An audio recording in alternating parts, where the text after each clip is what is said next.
वज़ीर ख़ारजा शाह महमूद कुरैशी ने कहा कि मुल्क को माशी तौर पर मुस्तहकम बनाना तरजीह है। हमें अपने मुआशी एजेंडे को अमली जामा पहनाने के लिए खित्ते में अमन की ज़रूरत है।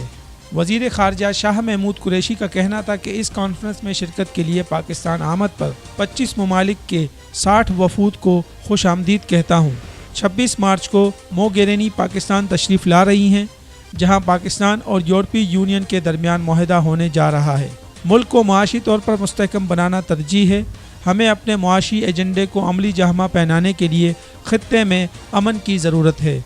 कर्ज़ों में इजाफ़ा और गरीबों की मुश्किलात माजी की गलत पॉलिसियों का नतीजा है।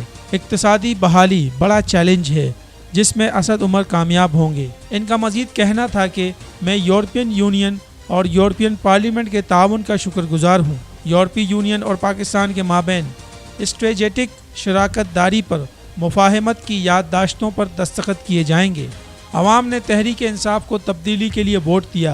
अफ़गानिस्तान में अमन अमल के लिए कोशां हैं। यकीन है कि अफ़गान अमन मुज़ाकरात से सूरत हाल बेहतर होगी।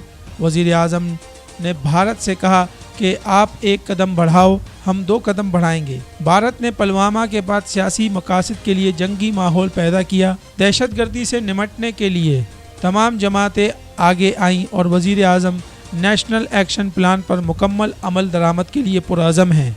शाह महमूद कुरैशी का कहना था कि माजी की हुकूमतों ने कर्ज़ों में इजाफ़ा किया।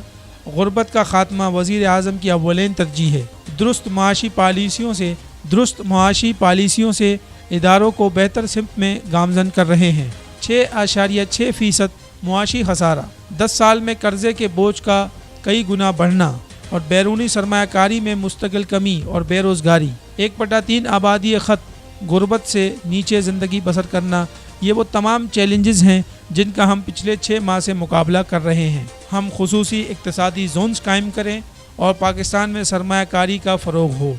तिजारत न्यूज़ को यूट्यूब पर सब्सक्राइब और लाइक कीजिए।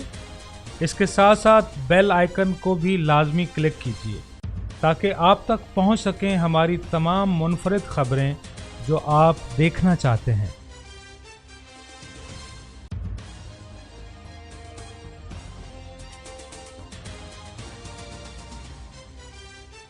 आप देख रहे हैं तिजारत न्यूज़, बेहतर अपना हल।